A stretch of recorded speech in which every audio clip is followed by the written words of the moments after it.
Bonjour et bienvenue sur Guéret.tv pour une nouvelle vidéo au cœur de l'action.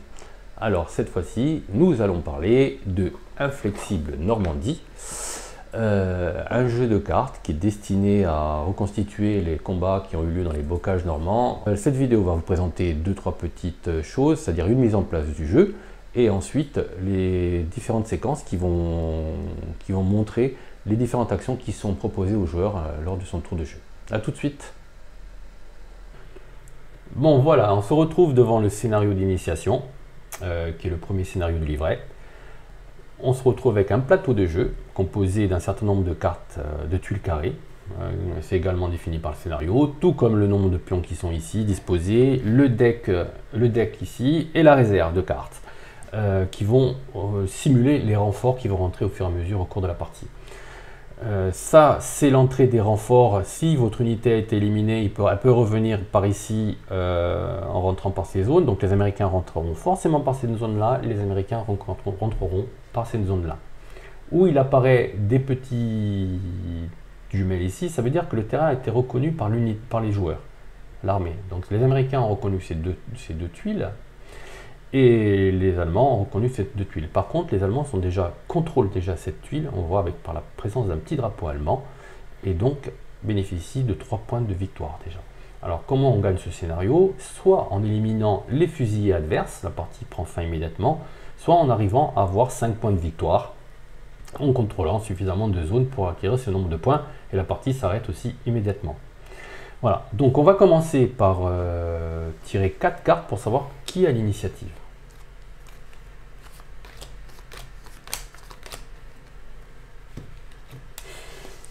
Alors, les cartes que vous avez en main représentent les unités qui sont sur le terrain. C'est la représentation pure, donc il est facile de se repérer. Vous avez en bas de la carte, souvent si c'est des unités, le nom de la compagnie, qui est écrit en gras à côté du nom du type de l'unité. En haut, c'est l'initiative. Donc, on va jouer simultanément, les deux joueurs vont poser une carte, on va retourner la carte, et le joueur qui fait qui a la carte la plus élevée conserve l'initiative, ou la prend, puisqu'on est au début du jeu. Donc on va poser chacun une carte face cachée. On retourne sa carte. Alors, donc, c'est les Américains qui ont l'initiative pour ce tour de jeu. Moi, j'ai posé une carte brouillard de guerre. Alors, les cartes brouillard de guerre, c'est les cartes qu'on a tendance à vouloir se débarrasser parce que c'est les cartes qui pourrissent un peu son deck. Elles sont là, elles n'ont aucune valeur. On ne peut pas s'en servir. C'est juste un peu des cartes de leurre, en gros, mais qui ne sont pas très intéressantes à jouer. D'ailleurs, on ne peut pas les jouer, en fait. Donc l'Américain, maintenant, comme il a l'initiative, il va jouer sa main de 3 cartes. Il doit jouer ces 3 cartes. Il a de la possibilité soit de la poser pour effectuer l'action, une des actions qui est écrite dessus, soit ce qu'on appelle la planquer, c'est-à-dire la faire rejoindre sa réserve. C'est-à-dire si on ne veut vraiment pas la jouer, on peut l'envoyer rejoindre sa réserve. Donc elle regonfle le nombre de cartes de réserve. Donc on va voir ce que va jouer l'Américain en premier. Alors je joue éclaireur B. Voilà. Alors l'éclaireur, c'est un rôle très important parce que les autres joueurs, les autres unités, les fusiliers, ne peuvent pas pénétrer dans une tuile si elle n'a pas auparavant été reconnue par les éclaireurs. Donc par exemple, les fusiliers pourraient rentrer maintenant ici, parce qu'elle a été reconnue par les Américains, mais elle ne peut pas rentrer ici. Donc elle va bouger ton éclaireur. Donc je peux bouger de 2. Ouais. Mais je m'arrête là. Voilà, donc tu t'arrêtes ici, donc automatiquement tu reconnais la zone, donc on place un petit jeton éclaireur ici, et quand on reconnaît une zone, notre zone de reconnaissance devient plus grande, donc automatiquement la zone de vision devient plus grande, donc plus trouble, donc on rajoute une carte brouillard de guerre, voilà, à sa défausse. C'est-à-dire la carte brouillard de guerre va se rajouter au deck du joueur. Alors sachant qu'il y a dans la réserve autant de cartes brouillard de guerre que de tuiles non reconnues, forcément. Donc maintenant, alors là, elle aurait pu jouer autre chose. C'est-à-dire qu'il y avait d'autres possibilités. Il y avait attaquer. Si elle avait choisi attaquer, elle pouvait tirer ici, en sachant qu'il y a une valeur de défense, handicapée aussi par la valeur de défense, handicapée aussi par la distance en tuiles. Par exemple, si l'éclaireur avait voulu tirer par exemple sur cet éclaireur-là, On prenait la valeur de défense de l'éclaireur, 5. On rajoutait la couverture du terrain, 6. Et on rajoutait la distance, c'est-à-dire 1, 2, donc 8. Et il aura fallu que le joueur américain lance un D10 et fasse 8 ou plus pour pouvoir toucher l'unité, ce qui n'est pas évident. Ensuite, vous avez ce qu'on appelle le camouflage et la reconnaissance. Alors, la reconnaissance, c'est intéressant parce que ça permet de se débarrasser de cartes de sa main brouillard de guerre. Et la carte brouillard de guerre n'est pas mise dans la défausse, mais carrément sortie du jeu. Voilà, ça, c'est intéressant. Et la carte camouflage, c'est aussi intéressant parce que ça agit sur l'adversaire. Ça fait prendre une carte brouillard de guerre de sa réserve à l'adversaire qui va le mettre dans sa défausse, donc dans son futur deck. Voilà. Moi, j'ai exploré. Donc, maintenant, je vais jouer mon fusilier B. Ouais. Qui va progresser aussi. Donc, le fusilier B peut rentrer dans cette zone parce que la zone auparavant a été explorée. Par contre, il y a d'autres possibilités. Attaquer, évidemment. Il y a aussi ce qu'on appelle le contrôle. C'est-à-dire que c'est une action. C'est-à-dire que pour contrôler, il faudrait que le fusilier soit réactivé. À partir d'un moment, il pourrait contrôler la zone, le retourner. Voilà. Sachant que les éclaireurs ne peuvent pas contrôler. Hein. Il n'y a que les fusiliers qui peuvent contrôler une zone. Voilà. Et la dernière carte. La dernière carte, donc chef de groupe. Ah, ça c'est intéressant. B, mais je vais faire motiver. Alors, motiver, ça veut dire que... On va commencer par la première. C'est-à-dire que le renfort, par exemple. Toi, tu veux choisir motiver, mais le renfort, ça permet de prendre des cartes dans sa réserve, c'est-à-dire 2 cartes de la compagnie B dans sa réserve, et de les rajouter dans sa défausse. C'est-à-dire, en fait, on fait du deck building à ce moment-là, quoi. Toi, tu as choisi motiver, ça veut dire qu'on peut prendre une carte de la même compagnie qui a été dans sa zone de jeu, c'est-à-dire ou l'éclaireur ou le fusilier, et la rejouer. Et je rejoue mon fusilier B pour contrôler. Et voilà. Voilà. Le tour de jeu de l'Américain est terminé. Il prend ses cartes et les met dans la défausse. Maintenant, c'est au tour du joueur allemand. Je vais jouer l'éclaireur B et l'envoyer ici. Je reconnais donc la zone et je mets un brouillard de guerre dans ma défausse. Maintenant, je peux donc jouer mon fusilier B. Je joue l'action progresser d'une case. Voilà. Et je rejoue mon chef de groupe de la compagnie B, ce qui me permet de prendre une carte de ma zone de jeu de la compagnie B et de la rejouer, donc le fusilier, et je vais ouvrir le feu sur les éclaireurs sont plus durs à toucher, donc je vais me consacrer au fusilier. Donc on va calculer d'abord la valeur de défense du fusilier. Donc le fusilier a 4 intrinsèquement, donc il a déjà 4, plus la couverture du terrain, vous voyez que ce n'est pas un terrain complètement dégagé, il y a des petites fermes, etc. Ça fait 5, plus la distance, on compte juste, on ne compte pas le départ, on compte l'arrivée, 1, donc ça fait 6. Il faut que je fasse 6 ou plus sur un des 10 pour toucher le fusilier. 8. C'est bien. Donc, je fais donc des pertes au fusilier. Donc, d'abord, en priorité, le joueur américain doit se défausser de fusilier B qu'il a dans sa main. Mais comme il a commencé à jouer, il n'a pas. Donc, il doit regarder s'il a des fusiliers B dans sa défausse. Voilà. Donc, s'il écarte la carte, donc il y a une carte fusilier B. Alors, le principe est simple, c'est-à-dire que tant qu'on a des cartes dans sa main, de la même unité évidemment, de fusilier B, dans sa main, dans sa pioche ou dans sa défausse, on peut continuer à jouer ce pion. Maintenant, est-ce qu'il te reste des cartes contre le fusilier B ici ou ici? Donc il faut vérifier. On peut vérifier en comptant aussi. Non. Donc, il n'y a plus de carte fusilier B. Donc, comme il n'y a plus de carte fusilier B, ça veut dire qu'il n'y a plus de fusilier sur le terrain. Donc, le pion, il est sorti du jeu. Ça ne veut pas dire qu'il est éliminé. ça veut dire qu'il va falloir appeler des renforts et les renforts fusillés vont rentrer par ici. J'ai bien visé. Oui. Donc une fois qu'on a joué nos 2 tours, on recommence le jeu en piochant 4 cartes.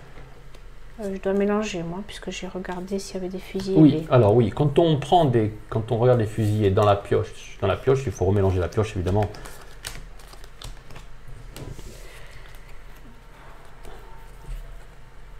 Donc là, on repart sur le même concept, c'est-à-dire on va rejouer l'initiative. Donc si je veux prendre l'initiative, il va falloir que je mette une carte de valeur d'initiative plus élevée que le joueur américain. Voilà. Franchement, je vais faire ça plutôt. Voilà. Donc, alors en cas d'égalité, comme on l'a dit tout à l'heure, c'est le joueur américain qui conserve l'initiative.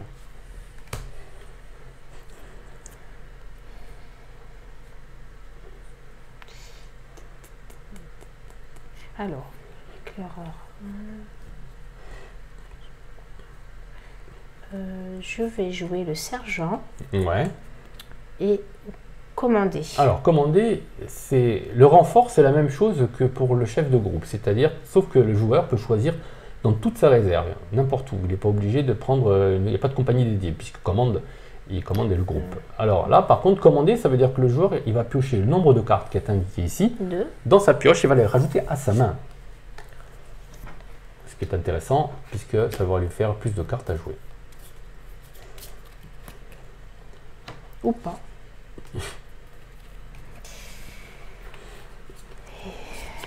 Alors, donc, j'ai plus des...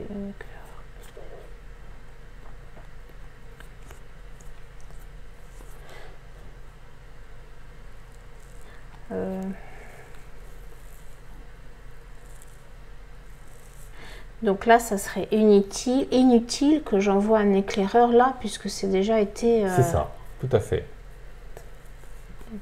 N'oublions pas que l'éclaireur peut quand même bouger de 2 cases, hein, enfin de 2 petites tuiles. Hein.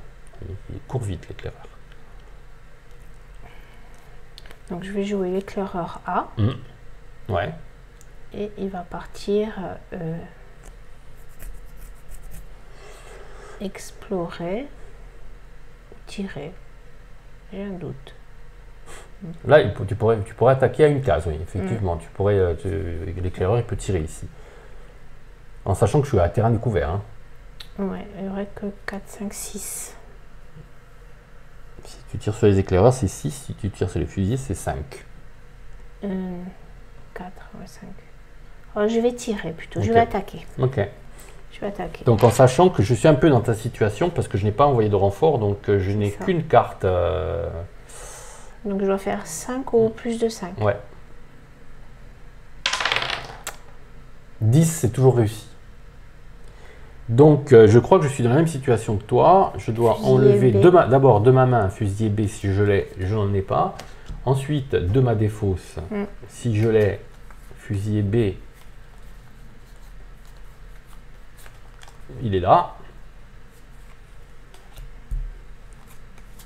Et je vérifie. Je le savais. Non, c'est celui-là. Oui.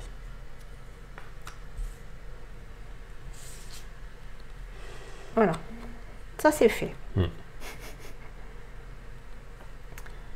Et donc maintenant, c'est plus dur.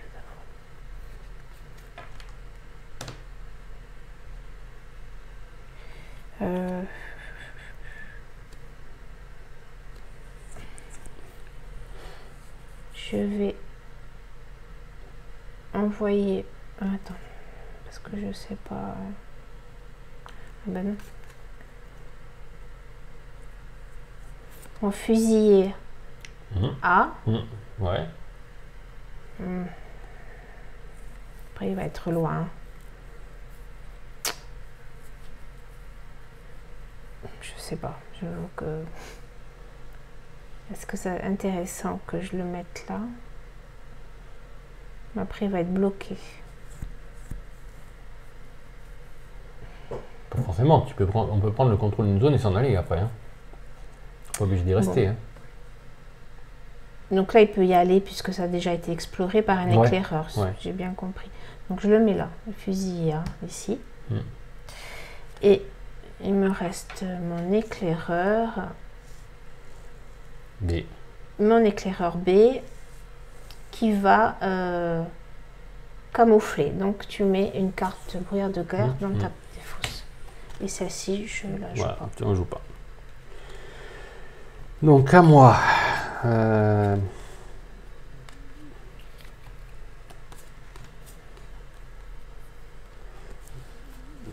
Donc mon commandant va appeler des renforts.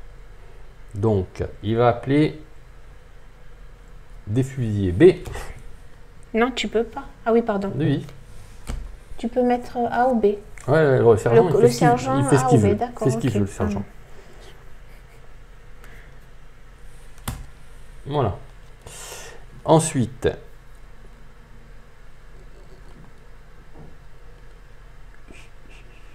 je vais jouer l'éclaireur A qui va faire 1 et 2. Et je rajoute une carte brouillard de guerre. À chaque fois qu'on rajoute un jeton, on rajoute un brouillard de guerre dans son jeu. Et ensuite, le chef de groupe peut faire, il va motiver l'éclaireur, c'est-à-dire je rejoue l'éclaireur. Ah, Je le rajoute ici. Voilà, on a fini le tour de jeu. On se défausse. On repioche 4 cartes. Une. Bon, quand on n'a plus de cartes dans son deck, tradition, voilà, on ne change pas. C'est toujours la même chose. On mélange sa défausse et on complète sa main. Là, le fait d'avoir mis dans ma pioche des cartes fusillés B va peut-être, si j'ai les bonnes cartes, me permettre de faire rentrer mes fusillés et ils rentreraient forcément par ici. Là, d'abord, c'est l'initiative. Et ça se démarre très très mal pour l'allemand. oui, mais pour moi aussi. Oh, pardon. Bah, tu peux, j'ai posé la mienne, ça va. Ah, pardon, excuse-moi. Donc 1, bah, tu la conserves, hein, puisque c'est toi qui avais l'initiative. Donc tu conserves l'initiative. Voilà, ça va être vite fait. Hein. Je joue mon chef de groupe A. Je joue renfort. Ouais. Donc ta compagnie A, tu prends deux cartes, ce que tu veux, éclaireur ou fusilier, tu les rajoutes à ta défausse. Ta défausse. Ah oui, pardon.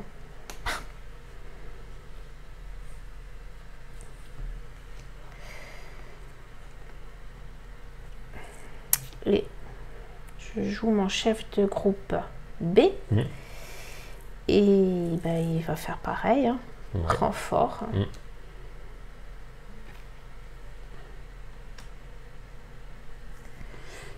Et voilà. Ok. La fin de mon tour. Alors moi, je vais jouer d'abord le sergent. Mais je ne vais pas jouer renfort, je vais jouer commandé. Quand on joue commandé, on prend 2 cartes de sa pioche qu'on rajoute à sa main.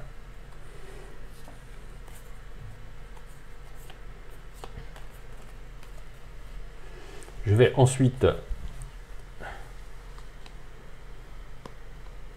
jouer mon éclaireur A qui va se déplacer ici. Qui va me permettre de reconnaître ce terrain. J'ai pris beaucoup de terrain et j'ai beaucoup de cartes dans mon deck brouillard de guerre, en sachant qu'il est possible de se débarrasser de ces cartes définitivement en utilisant la capacité reconnaître. Ensuite, je vais jouer mes fusiliers A qui vont aller ici. Je vais jouer mon chef de groupe qui va faire motiver les fusiliers A qui vont aller ici. Et brouillard de guerre.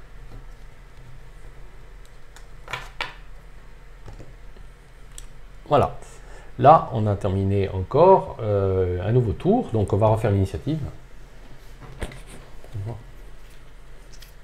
Oui, puisque moi, non, je ne mélange pas mon deck parce que ma défausse n'était pas vide. Et on va repartir sur l'initiative. Alors les tours de jeu, comme vous voyez, sont relativement simples. Bon, évidemment, ici, il n'y a que des unités de base. Au jeu, on peut rajouter des mortiers qui permettent de faire du tir à longue distance et qui peuvent neutraliser l'ennemi comme les mitrailleuses. Bon, il y a plein de petits ajouts qui ne sont pas dans ce scénario d'initiation, bien entendu. Hein.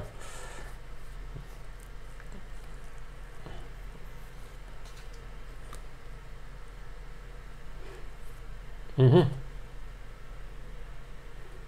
Mhm. Ah ouais, attends. Je réfléchis.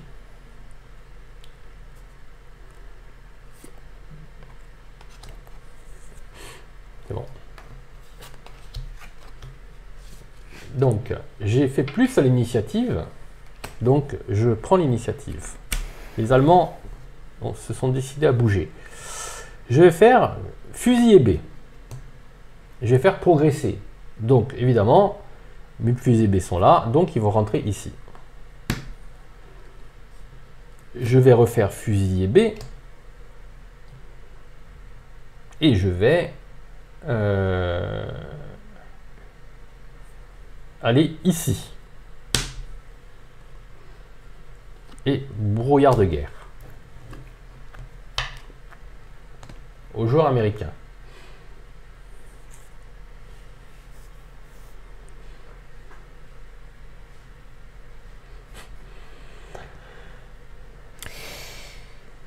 Moi, je vais jouer éclaireur B. Ouais. Qui est un peu encerclé. Qui est un peu encerclé et un peu... et je pense que je vais le faire...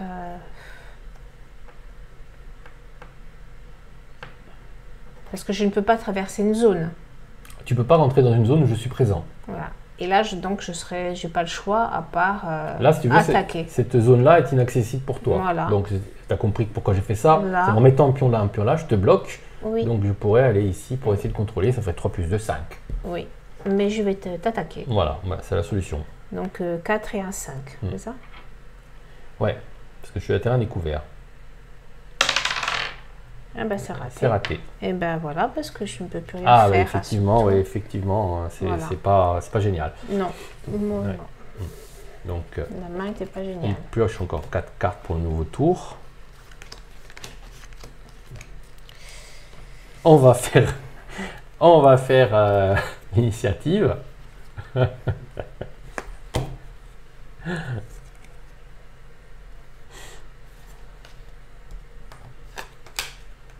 Ah ben, les Américains reprennent l'initiative, donc c'est eux qui vont jouer en premier ce tour.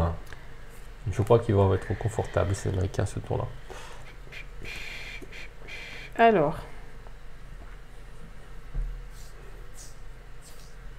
Alors, je vais jouer mon éclaireur A, qui va explorer, enfin, je pense. Donc, de 2, 1, 2. Ouais. Donc là, je mets les pions. Ouais. Et je mets des cartes. Brouillard de guerre dans ma défausse. Ouais. Jusque là. Maintenant, est-ce que je peux faire ça? Je vais jouer mon chef de groupe A. Ouais. Motiver un A. Ouais. Donc tu peux motiver une troupe du niveau. Donc je veux me motiver encore mon éclaireur. Ouais. Et je voudrais le mettre là. D'accord. Donc là, je mets mon pion. Voilà. Mais tu ne peux pas prendre le contrôle parce qu'il n'a pas cette notion. Donc pour retourner ce pion, le passer côté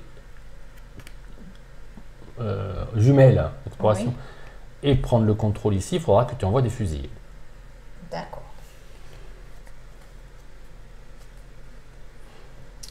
Par contre, tu prends une troisième carte.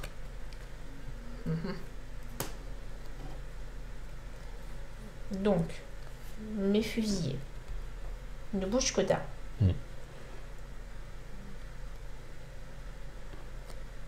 Est-ce que je vais y arriver? Allez, je ne vais pas y arriver, mais après, tout dépend des cartes que tu as. Bon, bah oui. Mon fusilier A, allez, je tente. Il bouge de 1. Oui. Pouf, je ne vais jamais y arriver. Et mon fusil A, il bouge 2. Voilà. Bon. On peut jouer évidemment 2 fois la même unité en mettant 2 cartes identiques.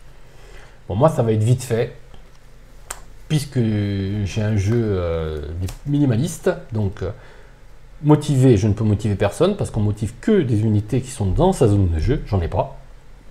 Et donc je peux faire que renfort de la compagnie B que je rajoute à mon fusilier, et mes fusiliers à ma défausse.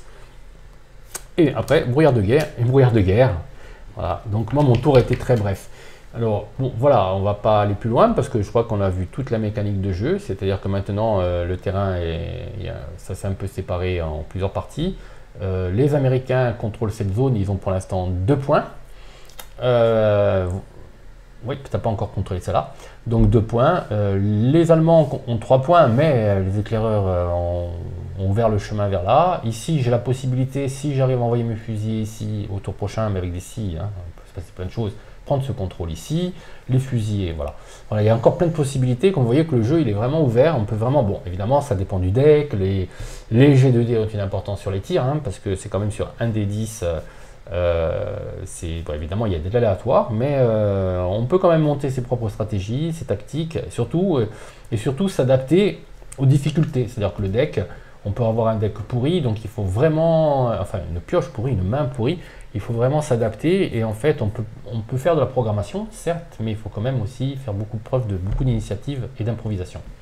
Voilà, bon, vous avez découvert un petit peu en quoi consiste un flexible Normandie, en sachant que les scénarios suivants, il y a beaucoup plus de choses. Les scénarios suivants, vous avez déjà des scénarios plus grands, avec des zones de terrain plus grands, et puis qui font intervenir d'autres unités spécifiques, comme les mitrailleuses et les mortiers, qui permettent d'avoir des effets sur les unités ennemies différents que là. C'est-à-dire il y a les effets de neutralisation.